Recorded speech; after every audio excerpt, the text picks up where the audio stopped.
పరిశుద్ధ గ్రంథాన్ని ధ్యానం చేసుకుందాం. లూకాసు వార్త 2వ అధ్యాయము 8వ వాక్యాన్ని చదువుదాం. ఆ దేశములో కొందరు గొర్రెల కాపరులు పొలములో ఉండి రాత్రివేళ తమ మందను కాచుకొనుచుండగా. చిన్న ప్రార్థన చేసుకుందాం. మహాగణుడా, మహోన్నతుడా, అద్వితీయుడా, అదృశ్యుడమైన తండ్రి, నీకు వందనములు. దేవానికి స్తోత్రములు. తండ్రి, మీకు నమస్కారములు. ఈరోజున వాక్యములో నుండి మేము నాయనా దేవా మీ మాటను మేము వివరించుకోవడానికి మీ వైపుకు మేము చూస్తూ ఉన్నాము. వివరించే మీరు దేవా వివరిస్తూ ఉండగా మేమందరము దాని వివరణ గైకొని నీ ప్రకారము జీవించగలుగునట్లుగా మాకు అట్టి జ్ఞానస్థితిని దయచేయమని అడుగుచూ ఉన్నాము. నీ సన్నిధి కాంతితో మమ్మల్ని నింపండి. కూడి వచ్చిన మమ్మల్ని అందరినీ మా హృదయములను నింపి ఈ ఆనందమాసపు ఆశీర్వాదములతో అలంకరించి మాతో మాట్లాడమని వాక్కై దిగి వచ్చిన యేసుక్రీస్తు వారి నామమందు ప్రార్థించి బ్రతమలాడి వేడుకుంటున్నాను పరమ తండ్రి, ఆమేన్. పరిశుద్ధ లేఖనములో నేటి దిన వాక్యమును మనము చదివినటువంటి వాక్యములో నుండి మరి నేటి దిన పాఠము పొలము. ఏమిటి పొలము అనే విషయాన్ని మనము బైబిల్ గ్రంథములో నుండి ధ్యానం చేసుకుందాం. చదివినటువంటి మాటలో ఆ దినములలో లేక ఆ దేశములో కొందరు గొర్రెల కాపరులు పొలములో ఉండి రాత్రివేళ తమ మందని ఏం చేస్తున్నారంటే కాసుకొనుచు ఉన్నారు. ఈ వృత్తాంతాన్ని ఈ రోజున మరి పొలమును గూర్చినటువంటి ధ్యానాన్ని మనము కలిగి ఉందాం. ఏమిటి ఈ పొలము అని మనము ఆలోచన చేసినప్పుడు ప్రియులారా, స్వార్థికులు వ్రాసినటువంటి మాటలలో అనేక మాటలు పొందుపరచబడ్డాయి. ఏమిటి ఈ పొలము అని అంటే ప్రియులారా, దైవ సన్నిధి అనేటువంటి పొలము. ఏ సన్నిధట? దైవ సన్నిధి ఒక పొలము లాంటిది. ఈ పొలములో ఎవరైతే ప్రియులారా ధ్యానం చేస్తారో వారు సమృద్ధివంతంగా, ఆశీర్వాదకరముగా, దీవెనకరముగా నిత్యము వర్ధిల్లుతూ ఉంటారు. పొలం ఉంటే సరిపోదు, పొలాన్ని ఏం చేయాలి మరి వాడుకునే పద్ధతి బాగా తెలిసి ఉండాలి. పొలం ఉంటే సరిపోదు, ఆ పొలాన్ని సేద్యం చేయడం కూడా ఎరుగుండాలి. పొలం ఉంటే సరిపోదు, కానీ పొలాన్ని ఏ విధముగా కాసుకోవాలో, కాపాడుకోవాలో, భద్రపరుచుకోవాలో ఆ విధమైనటువంటి ప్రయాస పడినప్పుడు ఖచ్చితంగా పొలము ద్వారా చక్కనైనటువంటి పంట కూడా మనము పొందుకుంటాము.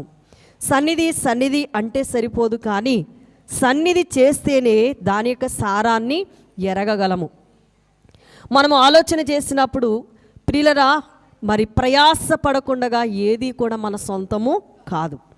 మన ముందు ఒక పెరుగు ఉంది, ఆ పెరుగులో నుండి నెయ్యి రావాలి అని అంటే పెరుగులో ఉంది నెయ్యి, కానీ అది రావాలంటే ఏం చేయాలి?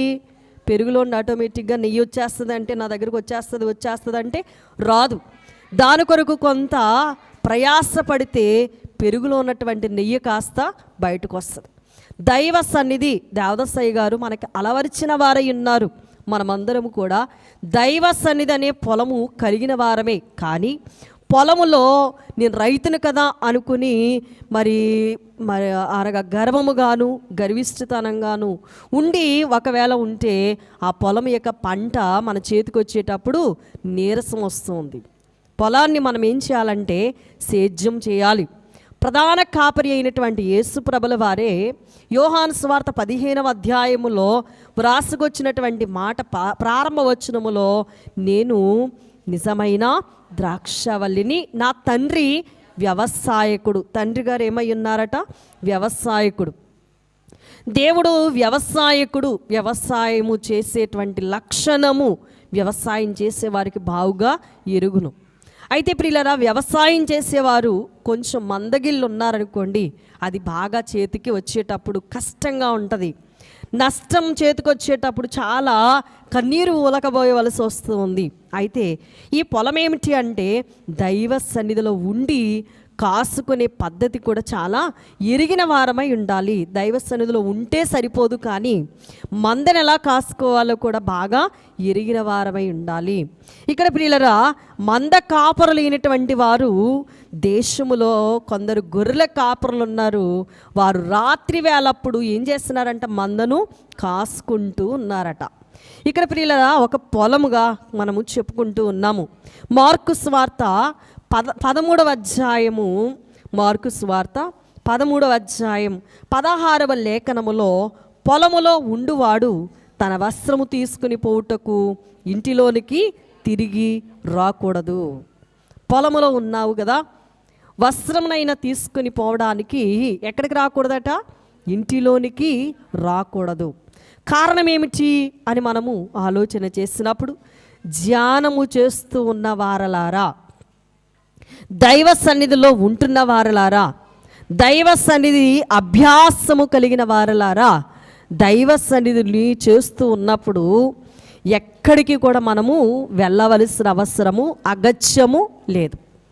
దైవ సన్నిధి ధ్యాన అంశమును మనము చేస్తూ ఉన్నప్పుడు ఇంకొకరి మీద ఆధారపడవలసిన అభాగ్యమైన స్థితి దేవుడు మనకు ఇవ్వరు.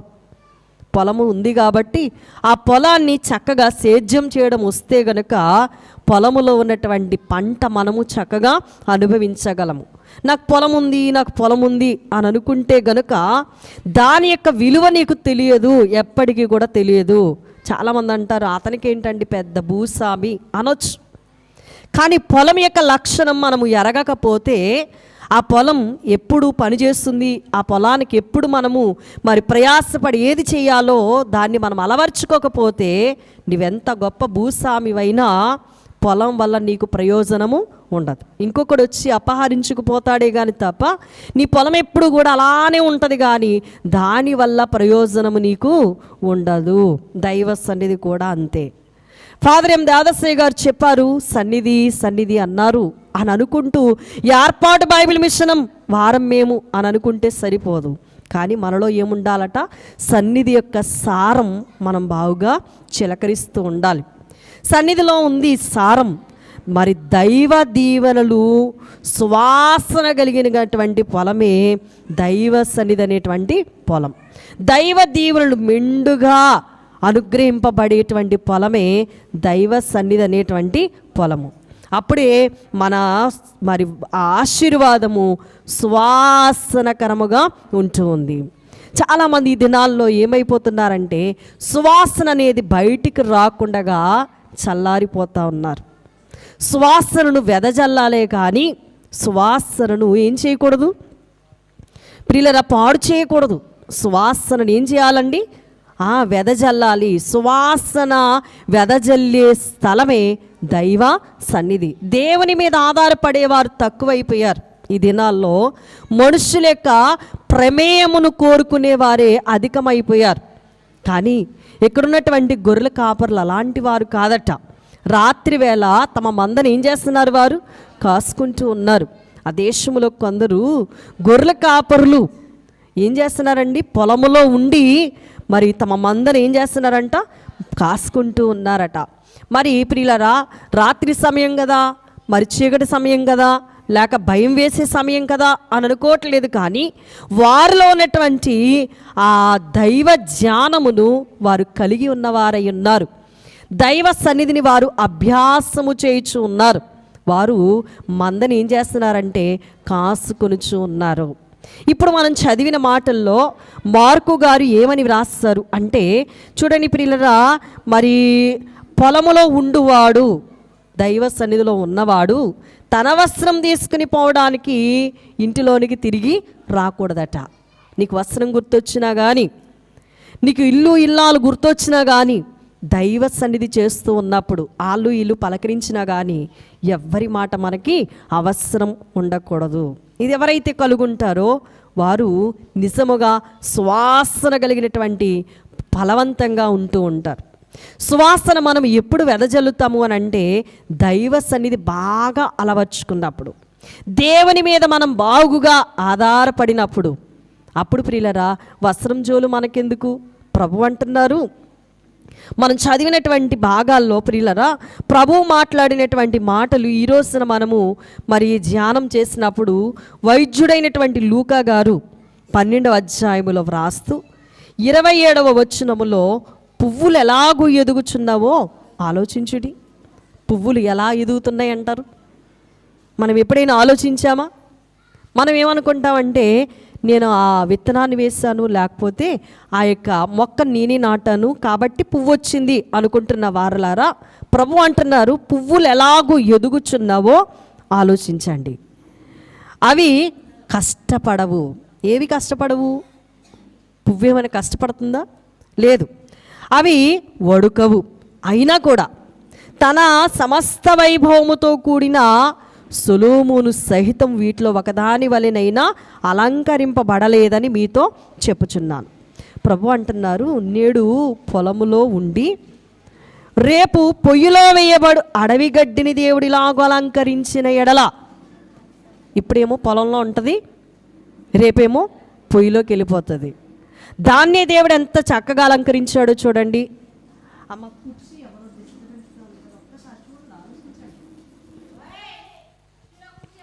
చూడండి ప్రియులరా, ఇప్పుడు పొలంలో ఉండి రేపు పొయ్యిలోనికి వెళ్ళిపోయే అడవి గడ్డినే దేవుడు అలా అలంకరించిన ఎడల, మరి ప్రియులరా ఇక్కడ చూడండి వాక్యములో ఏమని వ్రాయబడి ఉందంటే, అల్ప విశ్వాసులారా.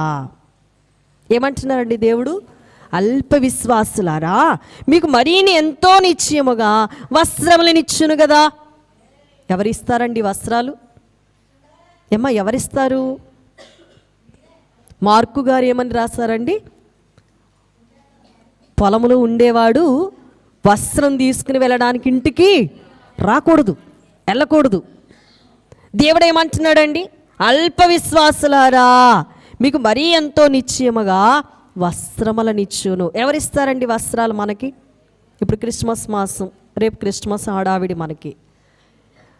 చాలామంది ఒకవేళ వస్త్రం కొనుక్కోకపోతే ఎక్కడ ఉండి ధ్యానం చేయాలంటే దైవ సన్నిధిని అలవర్చుకుందాం. అందరూ కొనేసుకున్నారు, అందరూ కట్టేసుకుంటారు రేపు అని నీరసిల్లి క్రిస్మస్ పండుగలో దిగాలుగా కూర్చోవడం మానేయండి. ఎవరిని అడగాలటండి మనము? మనకిచ్చేటువంటి దేవుణ్ణి మర్చిపోయి ఇవ్వని వారి వీరి మీద మనము ఎగపడినట్లయితే మనకు ప్రయోజనం ఏమీ కూడా రాదు. ప్రభు అంటున్నారు, ఏమి తిందుమో ఏమి త్రాగుదుమో అని విచారింపకుడి, అనుమానము కలిగి ఉండకుడి.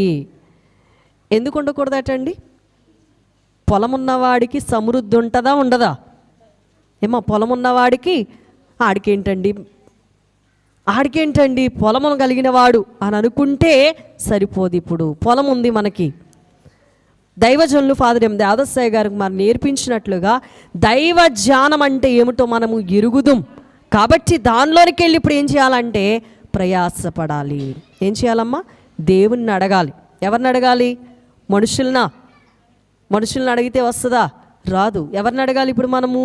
దేవుణ్ణి అడగాలి. ఏది కావాలినో, నీకు వస్త్రాలే కాదు, తినడానికి తిండే కాదు, ఇతరితర నీకేమి కావాలినో మనం అడగవలసింది ఎవరినంటే ప్రభువుని అడగాలి. ఎంతమంది ప్రభువుని అడుగుతున్నారు? అడగట్లేదు. కాబట్టి వాక్యములు ఏమని వ్రాయబడి ఉందంటే, అల్ప విశ్వాసులారా. అల్ప విశ్వాసముతో నేను కాబట్టి వేసేస్తున్నాను విత్తనం అని మీరు వేసేస్తే ఫలాలు ఉండవు. ఒకవేళ మేము ప్రార్థన చేయించుకున్నామండి, వేసేసామండి విత్తనం అంటే కుదరదు. మనం ఏం చేయాలి? ప్రభువు మీద పూర్తిగా ఆధారపడాలి. ఏది చెయ్యాలన్నా ఎవరి వలన అవుతుందండి?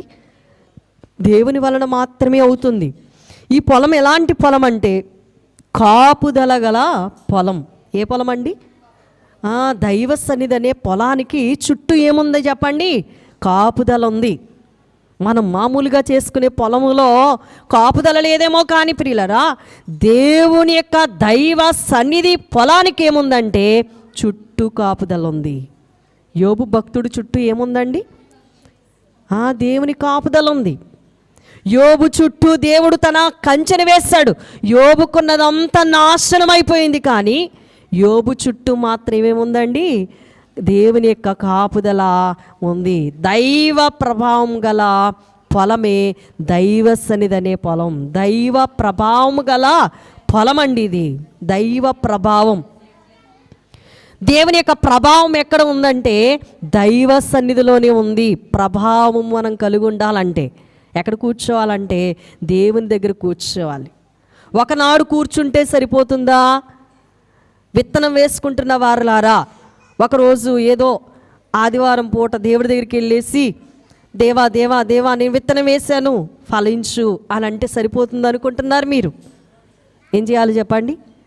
మీరేమనుకుంటున్నారంటే పొలాలు కలిగిన వారులారా, లంక భూమి కలిగిన వారులారా, విత్తనాలు విత్తుతూ ఉన్న వారులారా, వ్యాపారాలు చేస్తూ ఉన్న వారులారా, మీరెవరైనా కానీ ఒక్కరోజు వెళ్ళిపోయి దైవ సన్నిధిలోనికి వచ్చేసి దేవా ఫలించు మేము విత్తనం వేసాం అంటే మీ సరిపోతుంది అనుకుంటున్నారు.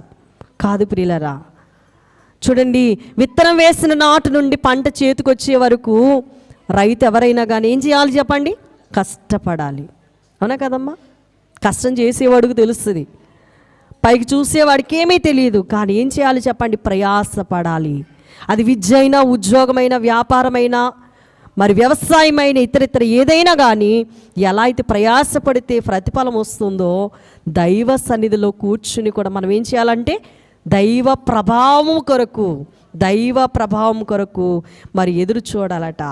అప్పుడే దైవ దర్శనం దేవుడు మనకి అనుగ్రహిస్తారు. దైవ దర్శనం గల పొలమే దైవ సన్నిధి అనే పొలము. దేవుని దర్శనము మనకి వచ్చిన తోడనే దేవుడు మనం వేసినటువంటి విత్తనాన్ని ఏం చేస్తారట? ఫలింపచేస్తారు. అందుకని ఎక్కువ ఎక్కడ కూర్చోవాలంటే నలుగురితో కూర్చోవడం కాదు. ప్రియులరా, 10 మంది ఉన్నారు కదా, ఆ మాట ఈ మాట ఏ మాట అన్నా వినబడుతుందేమో అని చెప్పేసి వాళ్ళ దగ్గర వీళ్ళ దగ్గర కూర్చోవడం కాదు. మరి ప్రియులరా, వాళ్ళకి వీళ్ళకి మన మాటలు చెప్పడం కాదు, ఇతరుల మాటలు సేకరించి చెప్పడం కాదు. మనం ఎక్కడ కూర్చోవడం నేర్చుకోవాలంటే దైవ సన్నిధి అనేటువంటి పొలములో కూర్చుని ధ్యానం చేస్తేనట దైవ దర్శనం అందుతుందట. దైవ దర్శనం అందించే పొలమే దైవ సన్నిధి అనే పొలము. ఇక్కడ ఏముండాలంటే మొదటిగా దైవ భయం కలిగి ఉండాలి. ఏ భయం ఉండాలి? అందరికీ ఉన్నాయా ఈ రోజుల్లో? ఎంతమందికి దైవ భయం ఉందండి? ఏమా ఈ రోజులను బట్టి చూస్తే దైవ భయం ఎంతమందికి ఉంది? దైవ భయం లేకే ఈ రోజున ప్రతి విషయాలు కూడా వ్యతిరేకంగా కనబడతా ఉన్నాయి. అవునా కదండి? మీకు అర్థమవుతుందో లేదో నాకు తెలియదు, కానీ దైవ భయం అనేది మానవుల్లో పోయింది. అందుకే ఏమి రావట్లేదంటే జయం కలగట్లేదు. భయం ఉంటే జయం ఉంటుంది. ఈ భయం లేక మనిషికి అంతా కూడా ఏమైపోతుందంటే విచారం, బాధ, చీకు, చింత. ఎంత సంపాదించినా ఏం లేదంటే సమాధానం లేదు. ఎంత సంపాదించినా కూడా ఏం లేదంటే ఒక్కళ్ళలో కూడా సంతోషం లేదు. ఉందా ఎక్కడైనా? మీకు మీరు ఆలోచించుకోండి ఒకసారి, మీకు మీరు ప్రశ్న వేసుకోండి.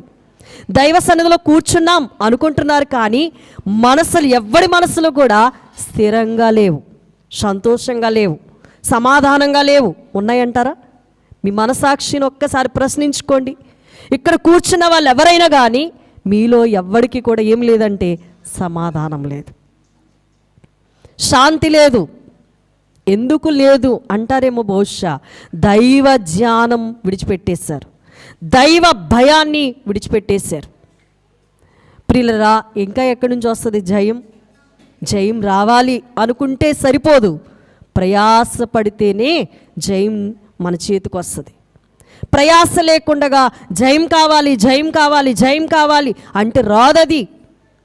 దైవ భయం కలిగి ఉండడం నేర్చుకోండి, నేర్పించండి. అప్పుడు దేవుడు మన మీద దృష్టి నిలిపి ఏం చేస్తాడు అని అంటే, మరియమ్మ దగ్గరికి వచ్చిన దైవ దర్శనం ఏంటంటే, దయాప్రాప్తురాలా నీకు శుభం కలుగునుగాక.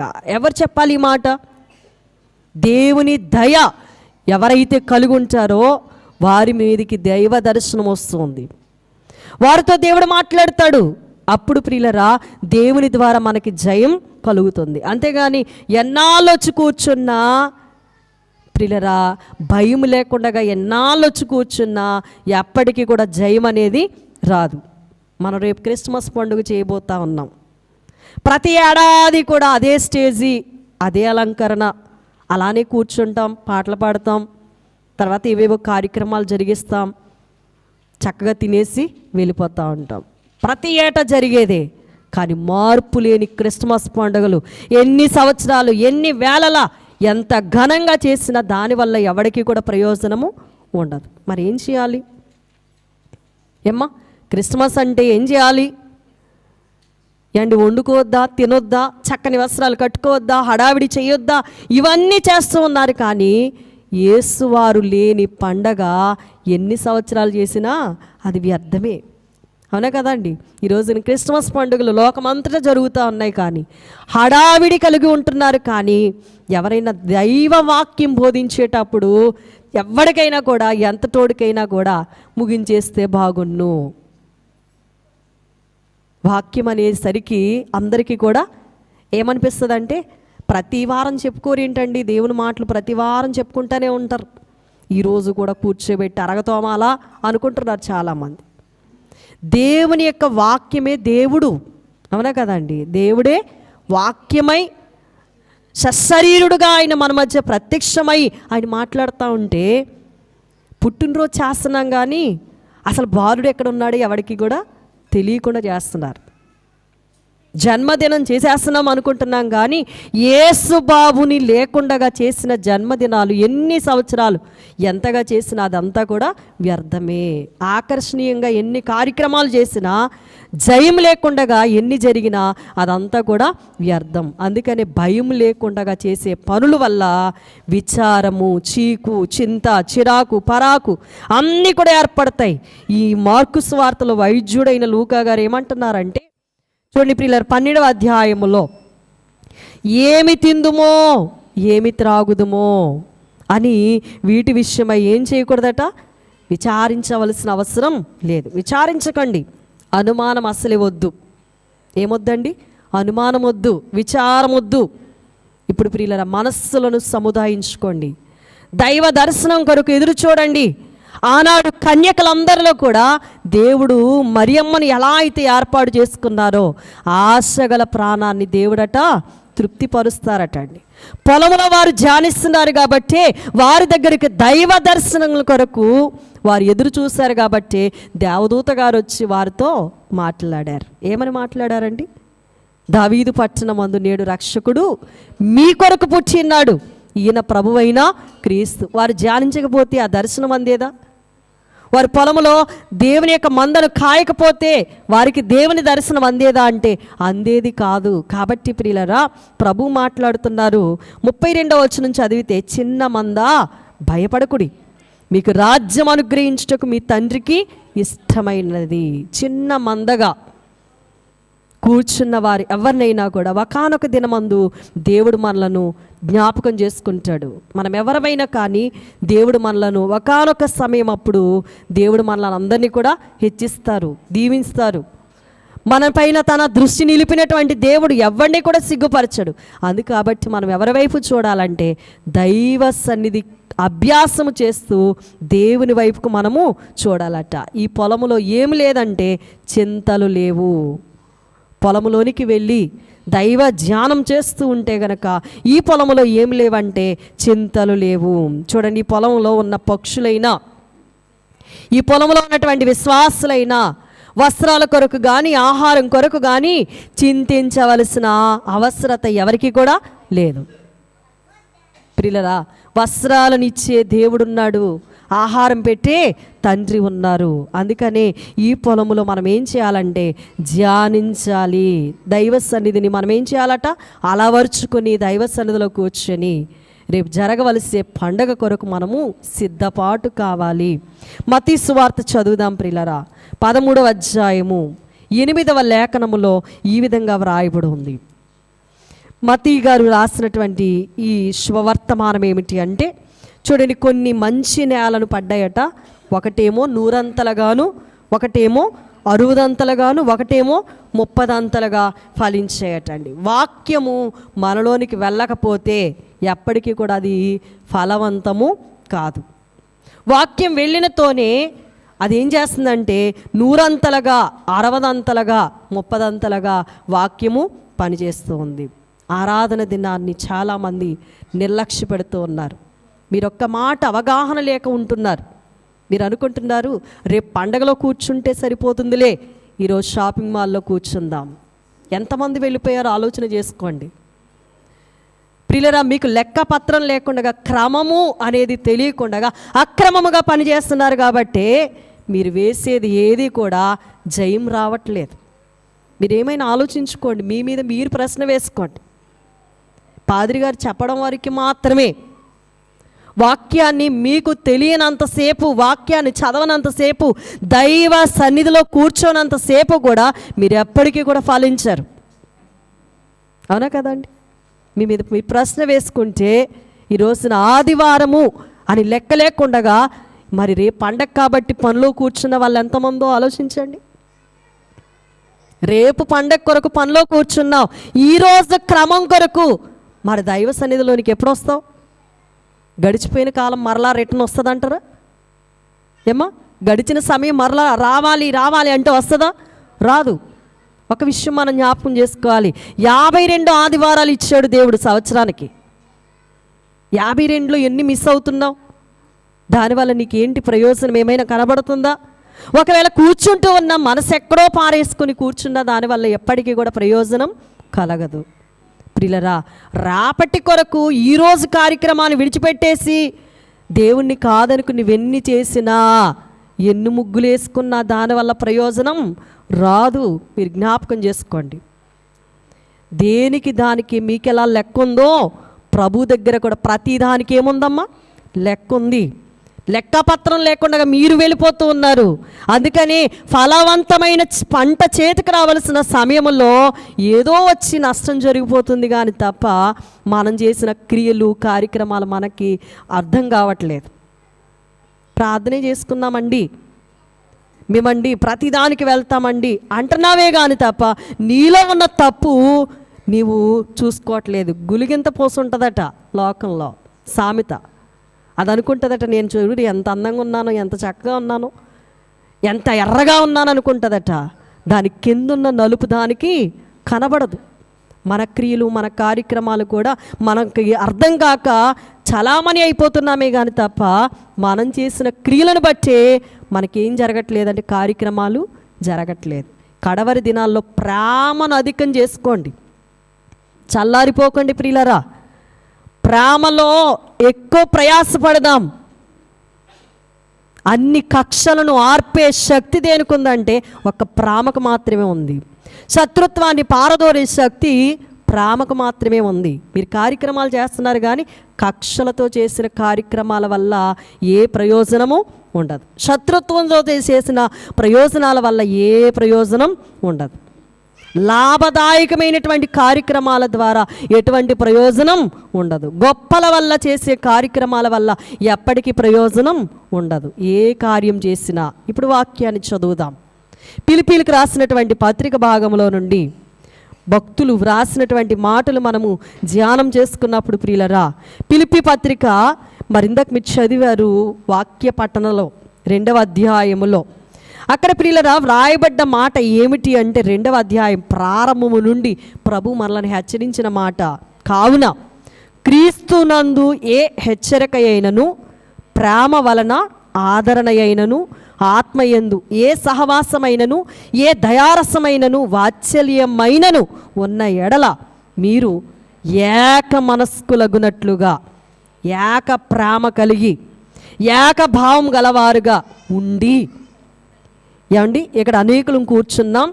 ప్రభు చెప్తున్నారు అనేకులం కాదు, ఇప్పుడు ఎలా ఉండాలట? మనస్సు ఏకభావం కలిగి ఉండాలట, ఏక ప్రేమ కలిగి ఉండాలట. ఏక భావము, ఏక మనస్సు, ఏక ప్రేమను కలిగట. ఒక్కదాని అందే మనస్సుంచుచు నా సంతోషమును సంపూర్ణము చేయుడి. ఒక్కదాని అందే. దేని అందు ఇప్పుడు మనం మనస్సు ఉంచాలి? మనమందరం కూడా ఇక్కడ కూర్చున్నది ఎందుకంటే ప్రభు మీద మనము మనస్సు ఉంచాలి. ప్రభు కొరకు మనం ఆలోచన చేయాలి. ప్రియులరా, ప్రభు మీద మనము మనస్సు కలిగిన వారమైతే ప్రభు చెప్తూ ఉన్నటువంటి మాట ఏంటంటే ప్రియులరా, మరి ఒక్కదాని యందే మనస్సు ఉంచుచు నా సంతోషమును సంపూర్ణము చేయుడి. అక్కడ ఏమంటున్నాడంటే కక్ష చేతనైనను, వృధాతిశయము చేతనైనను ఏమీయూ చెయ్యక. ఎలా చేయకూడదటండి కార్యక్రమం చేసేటప్పుడు?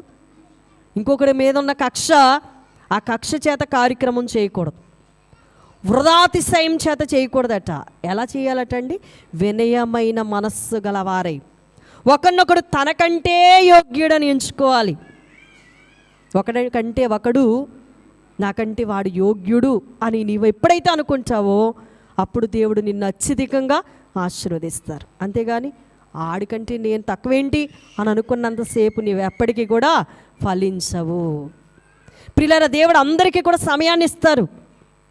మనలో ఉన్న గర్వాన్ని బట్టి మనమే ఏమైపోతున్నామంటే అణగారిపోతున్నాము. కాబట్టి ఏం చేయకూడదు అంటే గర్వం అనేది ఉండకూడదు. ఒక విషయాన్ని మనం పాట రూపంలో పాడుతూ ఉంటాం. జ్ఞానులకున్న గర్వాన్ని అణిచినప్పుడే దేవుని యొక్క దర్శనాన్ని వారు మరలా పొందుకున్నారు. వారిలో గర్వం వచ్చింది. యెరూషలేం దాకా వచ్చారు, బాగానే వచ్చారు. కానీ ఆ గర్వం చేత రాజుగారి ఇంట్లోనికి వెళ్ళినప్పుడు వారి గర్వాన్ని అణుచుకుని ఎప్పుడైతే బయటకు వచ్చారో అప్పటి వరకు కూడా నక్షత్రం అలాగే నిలిచి ఉందట. మాకు సర్వ గర్వమనిగి మంచి మార్గం అబ్బెను, మాకు సర్వ గర్వమనిగి మంచి మార్గం, మాకు నీ సువార్త చెప్ప మక్కువెంతో కలిగెను, మాకు నీ సువార్త చెప్ప. కనుక సర్వ గర్వాన్ని ఏం చేయాలంటే అణుచుకోవాలి. ప్రభువారు అంటున్నారు, మరి ఒకడినొకడు ఏం చేయాలంటే వినయమైన మనస్సు కలవారై తనకంటే యోగ్యుడని ఇంకొకటి మనం ఏం చేయాలంటే భావించి మాట్లాడాలట. మీలో ప్రతివాడు కూడా తన సొంత కార్యాలు మాత్రమే గాక ఇప్పుడు ఇతరుల కార్యములను కూడా చూడాలి. మన కార్యక్రమాలు మాత్రమే చూసుకునే వారం కాక ఏం చేయాలంట? ఇతరుల కార్యక్రమాల్లో కూడా పాలు పంపులు కలిగిన వారంగా ఉండాలి. ఈ మనస్సు ఎవరి మనస్సు అంటే క్రీస్తు యేసు వారికి కలిగిన మనస్సు. మీరును కలిగి ఉండుడి. ఎవరి మనస్సు అండి ఇది? అప్పుడే మనము ఆశీర్వదించబడతాం. పొలములో ఉంటే, ధ్యానములో ఉంటే ఈ గర్వము పోయి ఎలాగున ఒకరినొకరు మరి ఒక్కరికంటే ఒకడు యోగ్యుడని ఎంచుకోవాలి అర్థమవుతుంది. పొలం ఉంది కదా అని చెప్పేసి ఆ పొలం యొక్క సేద్యం చేయడం రానంతసేపు కూడా ఒకరినొకడు ప్రేమించుకోవడం ఎప్పటికీ కూడా రాదు. గర్వంగానే ప్రవర్తిస్తాం. కాబట్టి ప్రియులరా, మనము పొలములో ఉండి ఏం చేయాలంటే ధ్యానించాలి. దైవ సన్నిధి అనేటువంటి పొలములో దైవ ధ్యానం ఎప్పుడైతే చేస్తామో అప్పుడట ఒకరినొకరు ఏం చేస్తామంటే ప్రేమించుకోవడం అనేది నేర్చుకుంటాం. మనకి ప్రేమ అనేది కరువైపోతుంది ఈ దినాల్లో. అందుకని అక్రమం విస్తరించిపోయింది, ప్రేమ చల్లారిపోయింది. అవునా కదండి? పండగంటే ఇలా ఉండేదా? ఆలోచించుకోండి. మనస్సులో మీరొక్కసారి ప్రశ్న వేసుకోండి. పండగంటే ఎలా ఉండేదా? ఒకప్పుడు ఎంత సందడిగా ఉండేవారు, ఎంత చక్కగా చేసేవారు. మనస్సులో ఒకరినొకరు ప్రేమించుకునేవారు, రా పని చేద్దాం అనేవారు. ఇప్పుడు అలాంటి వారు ఎవరు కూడా ఆగపడడం లేదు. వాళ్ళు ఎవరో చేస్తారు. అప్పటికప్పుడు వెళ్ళి మరి చీర సింగారించుకుని కూర్చుంటే చాలు, డ్రెస్అప్ అయ్యి వెళ్ళి అక్కడ కూర్చుంటే చాలు. మేము ఎంత చేసినా ఎవడు మమ్మల్ని చూడ్డు కాబట్టి వెళ్ళే పని లేదు అని అనుకుంటున్నావే కానీ దైవ సన్నిధిలో కూర్చుని అలవాటు నీకు లేక నీలో ఏం పెరుగుతుందంటే గర్వం. గర్వం వల్ల ఏమొస్తుందంటే కక్ష. వృధాగా ప్రయాసపడుతున్నావు కానీ దానివల్ల ప్రయోజనం అందుకోవట్లేదు. భయం లేకుండా తిరుగుతున్నావు కాబట్టి జయం నీకు రావట్లేదు. వాళ్ళ మీద వీళ్ళ మీద కోపగించుకొని వాళ్ళు వీళ్ళు వాళ్ళని వీళ్ళని ఆ విధంగా చూసుకుంటున్నావు కాబట్టి నీవు అలానే ఉండిపోతున్నావు. కాబట్టి ప్రియులారా, దైవ సన్నిధిలో కూర్చుండానికి వచ్చిన వారులారా ప్రభు చెప్తున్నటువంటి మాట ఏమిటంటే సిద్ధపడు. సిద్ధపరిచేది దైవ సన్నిధి అనే పొలం. ఈ సన్నిధిలో ఏమున్నాయంటే దైవ దీవెనలు మెండుగా ఉన్నాయి. మనుషులను ఆశ్రయించవలసిన పని మనకి లేదు. అవునా కదండి? కీర్తనకారులు అంటారు, మనుషులను ఆశ్రయించడం కంటే దేవుణ్ణి ఆశ్రయించడం మేలు. మనం దైవ సన్నిధి కలిగిన వారం. దైవ సన్నిధి విడిచిపెట్టకూడదు ప్రియులారా. దైవ సన్నిధిలో దైవ ధ్యానం కొరకు అభ్యాసం చేసినప్పుడు దేవుని దర్శనం దేవుడు మరియమ్మ గారికి ఎలా అయితే అందించారో, గొల్ల కాపరులైన వారికి ఎలా అయితే అందించారో, జ్ఞానులైన వారికి నక్షత్రం ద్వారా అందించారో, మనము కూడా ఆశగా ఉంటే దేవుడు మనకి కూడా అందుతారు, దేవుడు మనతో కూడా మాట్లాడతారు. ఆ విధంగా దైవ సన్నిధి అనే పొలంలో కూర్చుందాం, ప్రయాసపడదాం, ప్రభు చెప్పినట్లుగా చేద్దాం. దానివల్ల వచ్చే ప్రయోజనాన్ని మనం అందరం పొందుకుందాం. అట్టి ధన్యత, దీవెన, ఆశీర్వాదము దైవ సన్నిధి అనే పొలంలో కూర్చున్న మనందరికి దేవాది దేవుడు అనుగ్రహించునుగాక. ఆమేన్. మెగారుడుగా మా మధ్యకు వచ్చిన తండ్రి స్తోత్రాలు. వస్త్రముల గురించి చింతించే వారముగా కాక పొత్తి వస్త్రములే పొదుపుగా చేసుకొని మహిమ వస్త్రాలు మాకివ్వడానికి ప్రయాసపడినటువంటి నీ సన్నిధిని వెతికే వారముగా, నీలో ఉన్న భాగ్యములను పొందుకునే వారముగా మమ్మను సిద్ధపాటు చేసి మహిమ మేఘం ఎక్కించుమని మహిమోన్నతుడైన యేసుక్రీస్తు వారి నామమందు ప్రార్థించి బ్రతిమలాడి వేడుకుంటున్నాను పరమ తండ్రి. ఆమేన్. మీ అందరికీ మరణాత.